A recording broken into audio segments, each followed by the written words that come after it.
Assalamualaikum pemirsa, pada pagi hari ini telah hadir di tengah kita Ibu Diah, beliau dari Transmigrasi.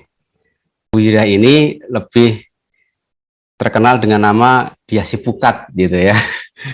Nah, Ibu Diah sebetulnya gimana ceritanya ini Ibu itu sampai dipanggil sebagai Diah Sipukat itu? Ceritanya gimana? Awalnya gimana? Artinya Sipukat itu apa dan bagaimana itu lahirnya? Monggo, terima kasih. Matur suwun Pak Singgi, selamat pagi para pemirsa. Saya memperkenalkan diri. Nama saya Diah Eka Puspaningrum. Memang beberapa tahun terakhir ini saya dikenal dengan Diah Sipukat. Karena apa? Pada tahun 2018 saya mengikuti diklat tim 3 di Pusdiklat Kementerian Desa, Daerah Tertinggal dan Transmigrasi.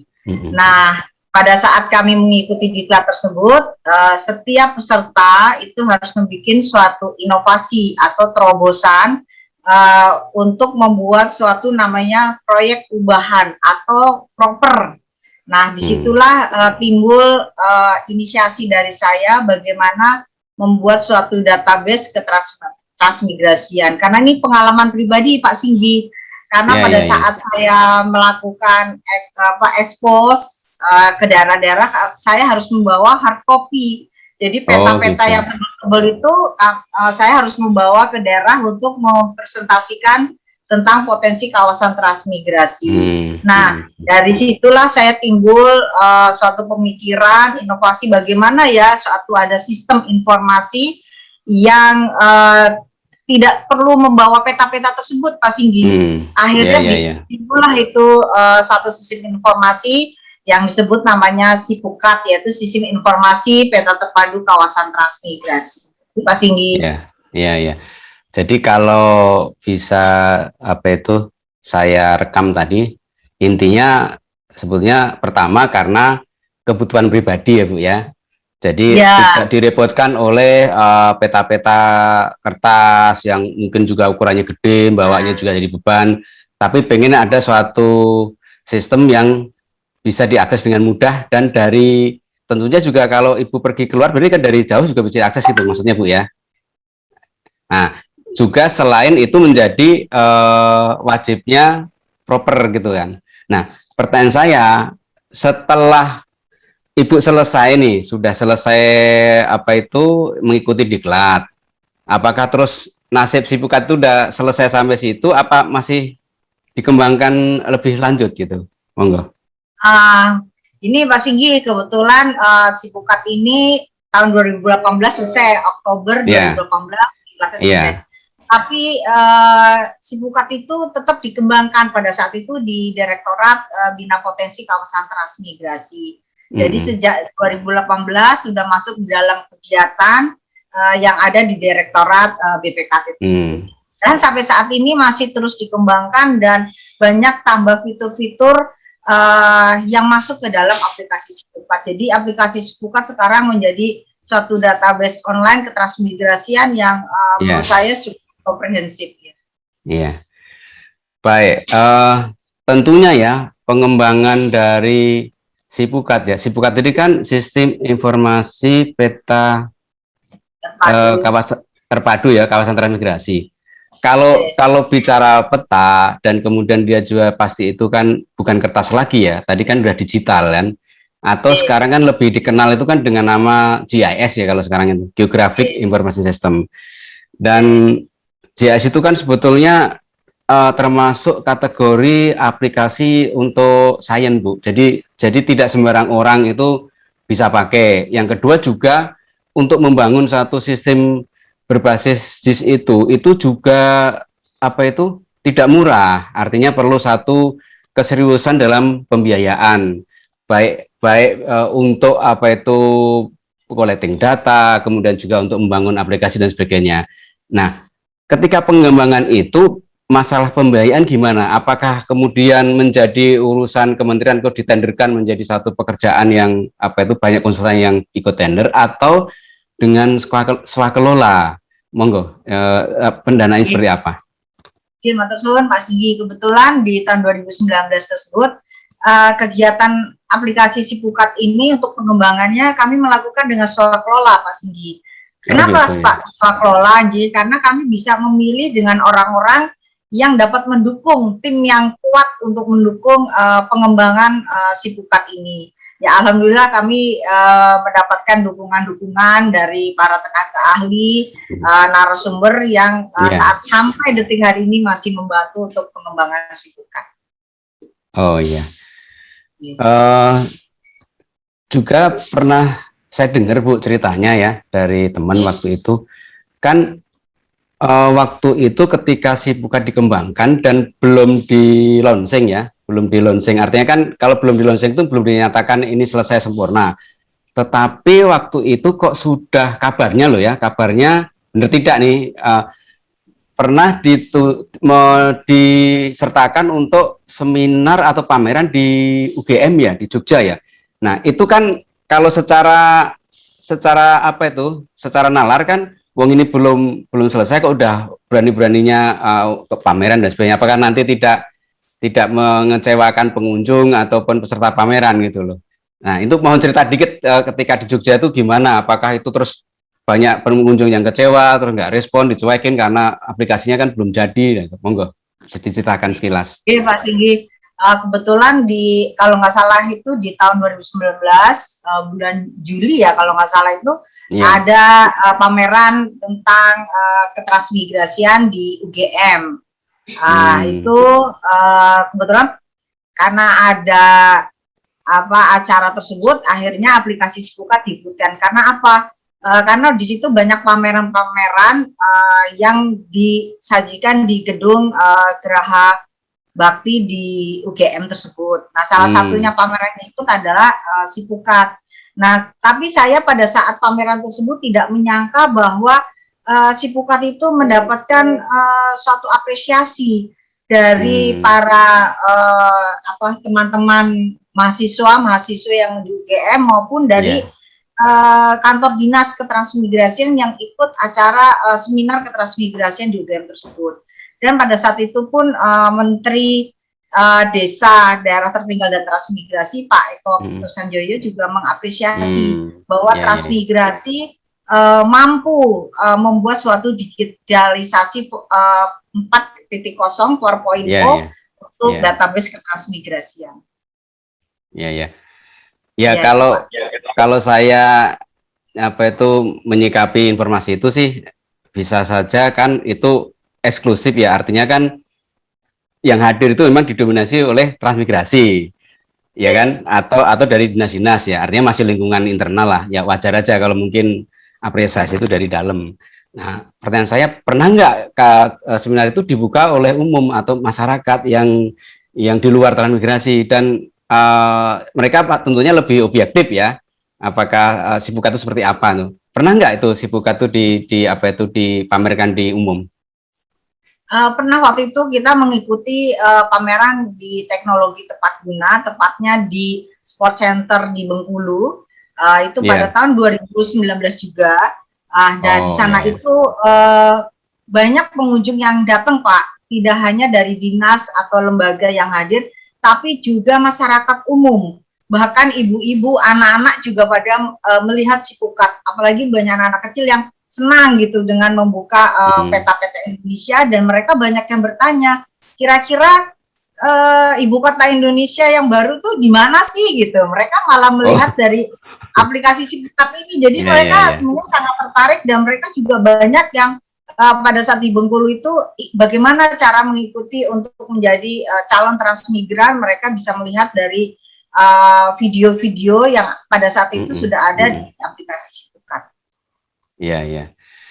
Oke, baik. Kalau dari cerita itu kan sekilas saya membayangkan ya, kalau masyarakat umum yang itu kan spontan datang ya Bu, spontan datang dan tidak melalui proses pelatihan pemakaian aplikasi ya. Ternyata kok mereka bisa, itu bisa saya anggap aplikasi itu mudah gitu kan. Mudah, buktinya kan masyarakat umum bisa bisa mencoba-coba. Dengan mencoba-coba aja mereka bisa mengeksplor informasi yang ada di Sipukat. Itu kalau dari cerita tadi kan. Nah, namun kan target utamanya Sipukat kan berawal dari untuk kepentingan transmigrasi sendiri ya. Nah, dari sisi transmigrasi ya, selain dari kementerian, kemudian dari kalau yang di daerah itu Bu, dinas Bu ya. Dinas. Yang di daerah, dinas. Nah, manfaat dari dinas atau kementerian sendiri seperti apa itu melihat keberadaan Sipukat ini? Ini Pak Singgi, kebetulan di aplikasi Sipukat tuh banyak sekali fitur-fitur yang bisa termanfaatkan baik untuk dinas yang membidangi transmigrasi maupun untuk di pusat atau lembaga kementerian yang lain. Jadi manfaat untuk Sipukat untuk dinas ketransmigrasian itu adalah salah satunya adalah bagi calon transmigran yang ingin bertransmigrasi itu bisa melihat adanya video yang ada di aplikasi tersebut. Jadi mereka bisa melihat bagaimana sih keberhasilan para transmigran yang sudah berhasil di daerah tujuan mereka. Jadi itu adalah salah satu daya tarik untuk masyarakat untuk bisa mengikuti program transmigrasi. Selain itu juga ada program-program yang masuk di 52 kawasan prioritas nasional itu sudah ada program untuk daerah mulai tahun 2020 sampai 2024. Itu Pak Singgi.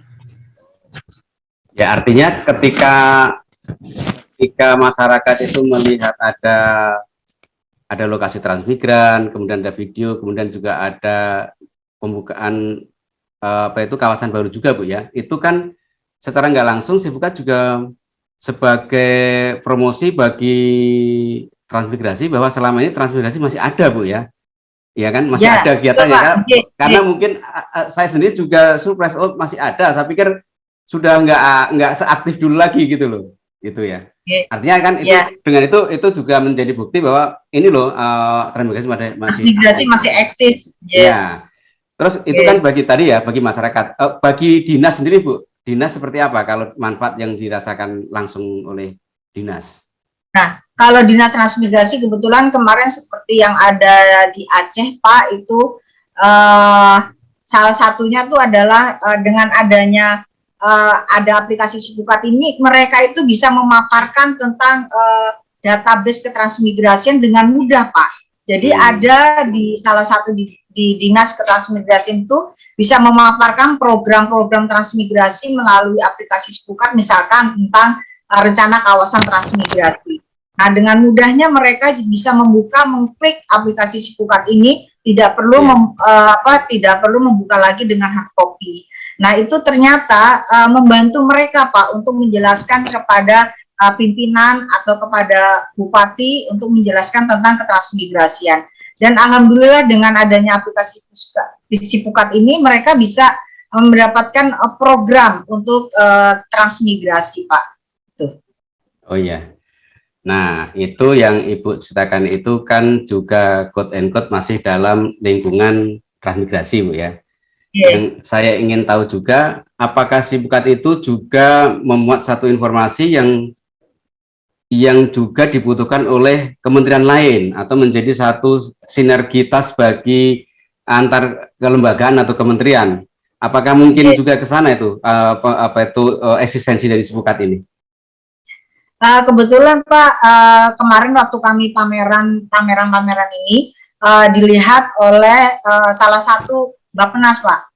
Bappenas itu melihat database ketransmigrasian itu ada di Sipukat. Jadi mereka dari Bappenas itu bagaimana sih untuk melihat 52 kawasan prioritas nasional yang ditambahkan untuk tahun 2020 sampai 2024 ini, program-program apa yang ada untuk ketransmigrasian ini.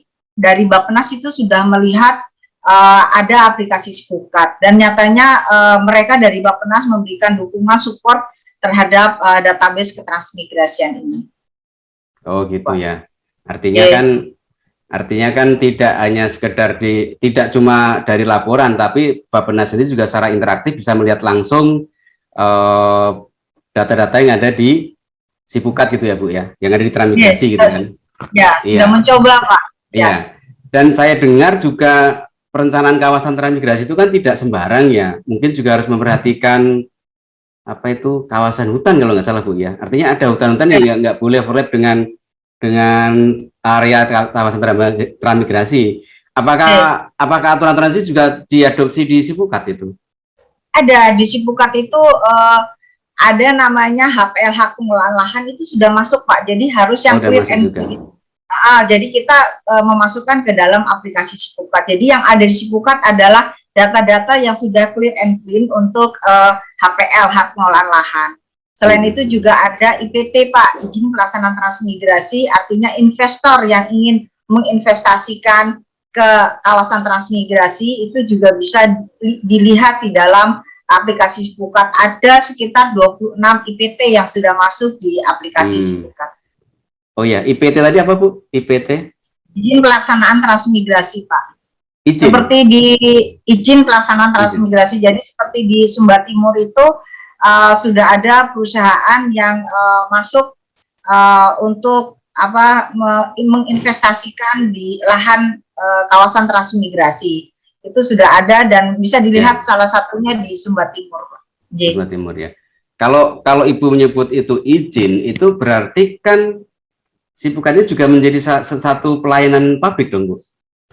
Betul Pak, itu menjadi pelayanan publik, artinya masyarakat atau di sini adalah perusahaan yang ingin menginvestasikan itu bisa melihat melalui aplikasi Sipukat ini Pak, karena data-data yang disajikan di dalam aplikasi Sipukat itu sudah melalui kita melalui tahapan-tahapan dan memang benar-benar data-data ini sudah update dan sudah clear and clean yang disajikan di Sipukat tersebut.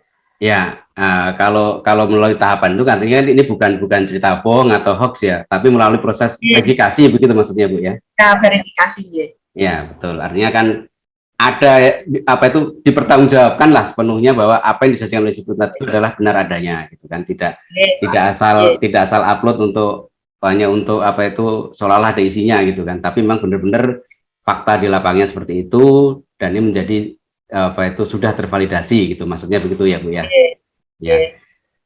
Bu Diah, tadi kan sudah bincang-bincang, tapi kan bagi saya masih katanya itu kalau belum bisa lihat sendiri itu aplikasinya. Jadi boleh saya coba akses Bu?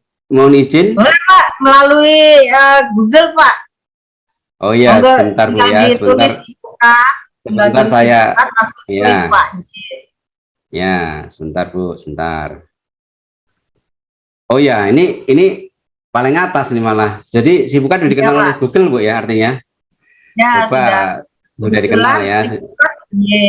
Kebetulan Sipukat juga sudah masuk di indonesia.co.id Pak Desember 2019. Artinya sudah masuk di bawahnya Kominfo di Setnek Pak. Sebentar, itu kan tahun 2018 itu baru dibikin dan dikembangkan. Terus 1 tahun kemudian sudah ikut seminar baik internal transmigrasi maupun di umum. Terus ini sudah masuk link apa tadi? Government. Indonesia.co.id ya, Indonesia.co.id. Itu Ibu ngurusnya gimana tuh bisa masuk ke sana? Saya nggak ngurus Pak, saya sendiri juga kaget tahu aplikasi Sipukat sudah masuk di indonesia.co.id. Saya sendiri juga bingung nggak. Berarti orang lain yang tidak Ibu kenal yang membuat link ke sana ya? Artinya? Iya. Kalau Ibu nggak tahu. Iya, saya sendiri tidak tahu sama sekali. Ya udah, Ibu prasangka baik aja lah. Toh itu kan artinya yakin lah itu untuk kebaikan. Enggak, kita kembali lagi Du. Saya kan ingin nyoba nih Sipukatnya itu ya, ingin saya coba. Ya. Ini kan kebetulan saya akses pakai laptop, tapi kalau pakai HP juga bisa Bu ya? Bisa, pakai handphone juga bisa Pak. Bisa. Ini yang atas itu ada 152 kawasan transmigrasi, ada 11 HPL. Ini ya Bu, rekapnya ya, ada lokasi wisata, ada UPT yang tadi Ibu ceritakan tadi ya. Bukan IPT ya, kalau yang IPT tadi ya. Ya. Saya mau langsung masuk ini aja lah. Oh ya, ini peta terpadu nih. Saya klik Bu ya. Saya coba ya. Iya Pak, Nah, ini begitu masuk langsung peta Indonesia. Ya. Ini ada peta Indonesia, tapi cuma batas-batas provinsi. Saya coba klik lah satu provinsi lah di Kalimantan. Oh, ini baru muncul.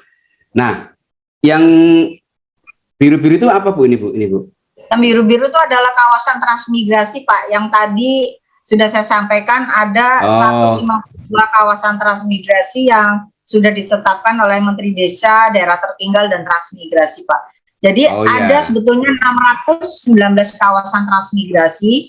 Dari 619 kawasan transmigrasi ini yang sudah ditetapkan oleh Menteri Desa baru 152 kawasan. Jadi yang masuk ke dalam aplikasi Sipukat ini adalah memang yang sudah ditetapkan oleh Menteri Desa, Daerah Tertinggal, dan Transmigrasi. Gitu ya. Artinya ini anu ya, sudah terjamin tidak akan konflik gitu ya kalau sudah ditetapkan tadi. Tidak akan konflik, tidak akan ada yang protes dan sebagainya. Baik, ini saya lihat di atas tuh ada kayak kue lapis tuh apa ini coba. Oh ya, ini anu ya. Ini layer-layer informasi yang ada di sini ya.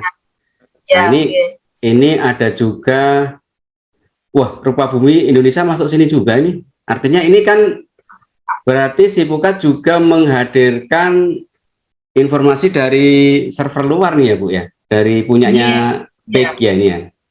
Ada Lapan juga bisa. Ada Lapan, ada rupa bumi Indonesia. Ada ini IPT yang tadi Ibu ceritakan tadi ya, IPT. Enggak, saya coba mengeksplor satu. Oh ya, saya mengeksplor dulu salah satu ini aja dulu Bu. Apa itu kawasan ini? Oh iya, ini ada. Wah, ini padat banget ini informasinya nih. Ada informasi, kemudian ini Belantika Raya. Coba saya klik. Nanti ada petanya Pak, peta penetapan kawasan yang keluar. Oh iya, ini peta. Sebentar Bu, ini lagi loading. Ini datanya peta kawasan yang dalam bentuk apa ini? PDF nih Bu ya. Ini hasil, ini yang di SK-kan tadi ya, maksudnya Ibu ceritakan di SK tadi. Ya, yang SK tadi ya, SK yang sudah ditetapkan oleh Menteri Desa. Nanti di bawahnya ada tabel-tabel nih, tabel-tabel desanya Pak. Ini masuk, jadi di dalam peta PDF ini itu SKP-nya ada, nah ini SKPB, ada SKPC, SKPA, SKPE, SKPD. Jadi SKP itu Satuan Kawasan Pengembangan. Nah ini di dalam setiap SKP itu sudah ada pembagiannya Pak, itu masuk ke desa-desa apa saja dan statusnya juga sudah ada. Iya, kalau ini kan memang satu format dokumen pemetaan yang baku ya, yang dikeluarkan oleh kementerian, dan ini sudah mengikuti, sebentar, ini kalau salah di kanannya kan bisa saya lihat, ngikutin aturan dari BIK ya Bu ya kalau salah ini ya. Iya, betul Pak. Dah simbol-simbolnya pewarnaan ini kan nggak sembarang ya, pasti ada aturannya kan ini. Nah itu sudah ngikutin itu. Ini anu yang produk utama dari apa ya, yang di konten di Sipukat lah. Ini kayaknya sakralnya nih, data sakralnya. Ya. Baik, saya lihat yang lain selain informasi ada juga status. Nah, ya. Ini maksudnya berkembang itu apa Bu ini Bu? Berkembang itu apa? Ini artinya kan ada 52 kawasan prioritas nasional itu yang 2020-2024. Ada juga yang 100 bidang kementerian Pak. Nah ini kelihatannya yang Belantika Raya ini masuk ke dalam prioritas nasional Pak. Jadi statusnya ini adalah dalam evaluasi perkembangan kawasan tuh ada yang berkembang menjadi mandiri menjadi berdaya saing. Jadi ada 7 daerah yang berdaya saing. Jadi dari ini tahun Pak baseline-nya berkembang berarti dia 5 tahun ke depan dia tetap berkembang ini Pak. Nah ini diagram laba-labanya bisa ditulis Pak. Oh ya, maksudnya apa ini Bu? Bisa jelaskan? Nah ini adalah baseline-nya ini 2019 ada berkembang. Nah kita melalui evaluasi perkembangan kawasan itu melalui 5 dimensi Pak. Di sini ada namanya dimensi ekonomi, sosial budaya, lingkungan, jejaring prasarana, dan kelembagaan. Nah ini jadi kalau dia kurang dari 50 itu dia berarti masih berkembang Pak. Ini kebetulan IPK transnya ini di baseline 2019 itu 2080, Dan ternyata nanti proyeksi di tahun 2024 adalah 30-30. Jadi dia masih kurang dari 50, Pak. Jadi dia berkembang, tetap dia menjadi berkembang, Pak. Oh iya, ini kan dari kondisi terkini terus bisa diestimasi perkembangannya seperti apa, maksudnya gitu ya Bu ya. Ya, Artinya kan ya. tidak bisa kalau kondisi gini tiba-tiba terus loncat jadi nanti jadi apa tadi, mandiri atau apa, nggak bisa Ya, gitu ya. ya, tahapannya harus ada. Jadi kira-kira dari 5 dimensi itu mana yang akan diterus bisa menjadi gitu. dari berkembang menjadi mandiri, mandiri bisa menjadi berdaya saing. Iya. Baik Bu, kita lihat yang lain. Ini apa nih? Oh, ini ada video ya? Iya. Ya, ini adalah video di kawasan transmigrasi. Ya, bisa dilihat. Terus ini kalau program 2020 sampai 24 ini apa Bu?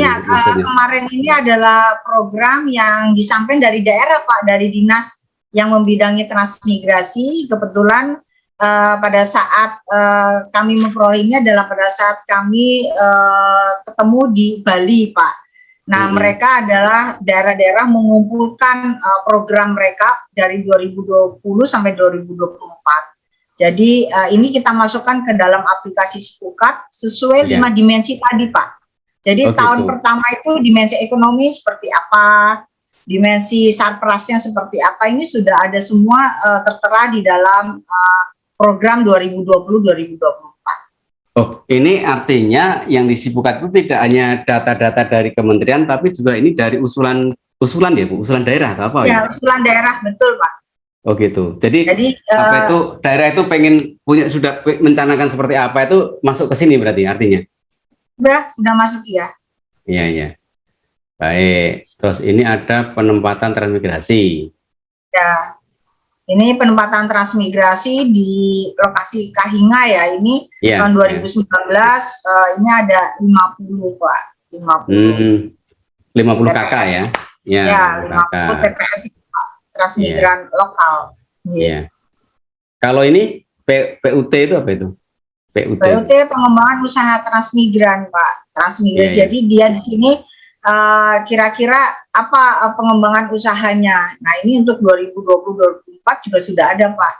Di sini mereka untuk misalnya komoditasnya atau ke bawah ini, ke bawah lagi bisa Pak itu Pak. Jadi ada. Ini pengembangan dari sisi pemerintahan atau masyarakat atau pebisnis Bu?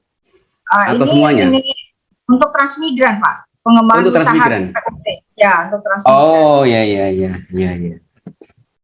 Oke, berarti dari sini mungkin dari sisi transmigran apa ini bisa dibikin sejenis kayak business plan gitu ya? Kira-kira. Iya, Pak. Ini ada ketahuan bidang ekonominya, pendapatan saat ini untuk komoditasnya. Udah ketahuan Pak, ada sekolahnya ada berapa banyak, misalnya untuk SD, SMP. Jadi data-datanya sudah ketahuan Pak untuk setiap kawasan transmigrasi. Oh iya. Terus ini ada banyak banget nih, ada program 2024, ada Pronas. Apa ini bedanya nih Bu? Prioritas nasional di sini ini mungkin dokumennya bisa dibuka Pak. Itu adalah untuk keterangan Pak. Nah ini adalah arah dan prioritas pembangunan kawasan Belantika Raya di Kalimantan Tengah. Jadi ini udah ketahuan kira-kira ini ada gambar-gambarnya di sini ya. Kalau yang bulatan biru hitam itu PKN, merah itu adalah untuk pertumbuhan kawasan ekonomi. Jadi udah ketahuan. Jadi koridornya tuh seperti apa gitu. Ini sudah ada Pak untuk sampai ke 2024. Oh iya, berarti 45 tahun, 5 tahun ya Bu ya, 2020, 2021, 2022. Ya, 4 tahun. Baik, kita buka yang lain Bu. Ini ada sinergitas KL itu apa itu, kelembagaan ya? Kementerian lembaga. Ya. Ini apa ini maksudnya apa ini? Sinergitas ini maksudnya apa ini? Sinergitas ini adalah kan kita ada peraturan presiden Pak nomor 50 tahun 2018. Itu adalah peraturan tentang koordinasi pelaksanaan transmigrasi. Nah, di sini kira-kira siapa sih yang akan memberikan, misalkan di sini untuk Lamando Pak, untuk misalnya yang target agroindustri padi dengan fasilitas bantuan pasca panen. Nah, itu siapa yang akan memberikan support itu adalah Kementerian Desa Daerah Tertinggal. Adapun yang lain itu bisa juga dari Menteri PU untuk Saprasnya, misalnya untuk sarana prasarananya, untuk pendidikan bisa ke Kemdikbud. Karena di Perpres nomor 50 itu sudah dinyatakan bahwa ada kementerian atau lembaga yang bisa mensupport untuk program transmigrasi. Tidak hanya itu dilakukan oleh Kementerian Desa Daerah Tertinggal dan Transmigrasi saja, tapi kementerian atau lembaga lain bisa mensupport juga program-program transmigrasi yang khususnya di 52 kawasan transmigrasi. Oh iya. Baik. Wah, ini yang tadi apa ya, sinergitas antar kelembagaan dan kementerian itu di sinilah ya. Apa itu karena ini kan tidak artinya di sini kan Kementerian Desa kan tidak bekerja sendiri kan, melibatkan kementerian yang lain. Dan ini diadopsi apa itu koordinasinya dan sebagainya itu di sinilah di sinergitas ini gitu ya. Terus ini ada KSAD. Singkatan apa tuh Bu, KSAD itu Bu? KSAD itu singkatan dari kerjasama antar daerah Pak. Jadi di sini kalau daerah asal ingin melakukan calon transmigran akan ditempatkan di daerah tujuan, kami melakukan kerjasama antar daerah Pak. Di sini ada namanya MOU, Master of Understanding. Nanti misalkan Bupati daerah asal dengan Bupati daerah tujuan melakukan MOU, lalu naik ke tingkat atas Gubernur misalkan dari Gubernur Y melakukan MOU dengan gubernur yang ada di daerah tujuan. Jadi supaya si calon transmigran yang ditempatkan di sana itu juga mempunyai kekuatan penjamin mereka untuk bisa hidup sejahtera di daerah tujuan. Oh iya, saya jadi ingat tuh kalau nggak salah waktu itu dari Jogja itu, pemerintahan dari Jogja itu sampai membesuk ke lokasi ya kalau nggak salah, pernah ya? Saya pernah dengar. Kepala dinasnya datang ke daerah tujuan untuk melihat warganya yang bertransmigrasi ke daerah tujuan. Iya. Nah ini penting nih pemirsa, jadi pemerintah itu masih serius memikirkan apa itu warganya, rakyatnya. Jadi transmigrasi itu juga tidak dibiarkan terus sana sendiri pergi sendiri, dan itu juga tidak sekedar hanya dipikirkan oleh satu daerah, tetapi kerjasama antar daerah ya, asal dan tujuan itu sudah berkomunikasi, kemudian mengkondisikan dan sebagainya gitu ya Bu ya. Nah ini masih banyak lagi nih Bu, ada matrik 2020-24, apa ini matrik ini maksudnya nih? Matris ini ya tadi Pak, jadi per tahunnya itu apa yang harus dilakukan, misalkan di sini ada kegiatan peningkatan kapasitas SDM dan kelembagaan kemasyarakatan di kawasan transmigrasi. Mungkin boleh lagi Pak Singgi. Nah itu kegiatannya, jadi itu tahun keberapa akan dilakukan gitu, dan anggarannya diperlukan berapa gitu. Jadi transparan Bu ya, ini Bu ya, transparan artinya ya, ini anggaran sekian. Masyarakat sudah bisa ngecek nih ya gitu kan. Ya, 2020 sampai 2024. Oh ya. Oh ya, ini per tahunnya ada kapan? Ada yang memang lompat ya, nggak tiap tahun ya, mungkin dikaitkan dengan kegiatan yang lain di tempat lain lah gitu ya. Termasuk sumber dananya ini dari APBD ya kan? Contohnya ya. Sudah ketahuan. Ya. Waduh, ini informatif sekali nih. Iya nih. Iya Pak. Masyarakat boleh tahu nih ya, kayak gini ya. Iya. Terus satu lagi nih, ada lagi nih proyeksi Pronas 2024. Tadi ada Pronas, ini ada proyeksi Pronas. Bedanya apa nih Bu? Nah ini mungkin di yang proyeksi Pronas sudah diklik Pak. Udah saya klik ya. Nah kalau yang prioritas nasional tadi itu kan untuk ini Pak, kalau proyeksi prioritas nasional ini terkait dengan yang gambar tadi laba-laba Pak. Oh ya, laba-laba tadi ya. Ya, laba-laba tadi itu kan dia baseline-nya. Nah, kira-kira yang di-push itu per tahunnya apa Pak? Misalkan dia kelembagaannya kurang. Nah, itu di-push nilainya harus berapa yang di-push? Nah, di sini untuk proyeksinya udah ketahuan Pak. Gitu. Nah, ini berkembang menjadi berkembang menjadi mandiri. Betul. Nah, itu untuk itu Pak.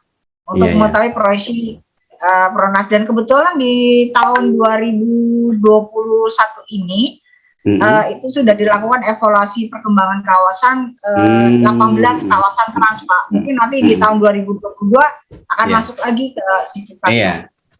Ya, ini kan berarti apa itu planningnya ada, kemudian organizingnya juga jelas, siapa yang melakukan, siapa yang terlibat, termasuk Ibu tadi dimonitor juga pelaksanaannya gitu ya tadi ya, ceritanya Ibu tadi untuk 2021 kan sudah dilakukan ya.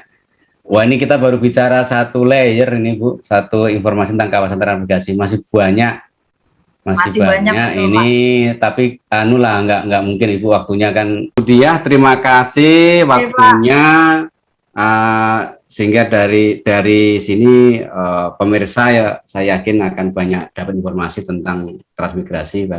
Jadi ibaratnya itu transmigrasi itu bukan gunung mati tapi gunung aktif lah, masih ada banyak kegiatan gitu dan sebagainya.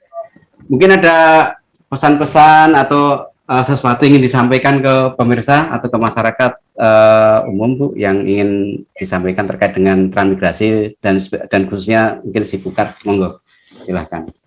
Terima kasih Pak Singgi.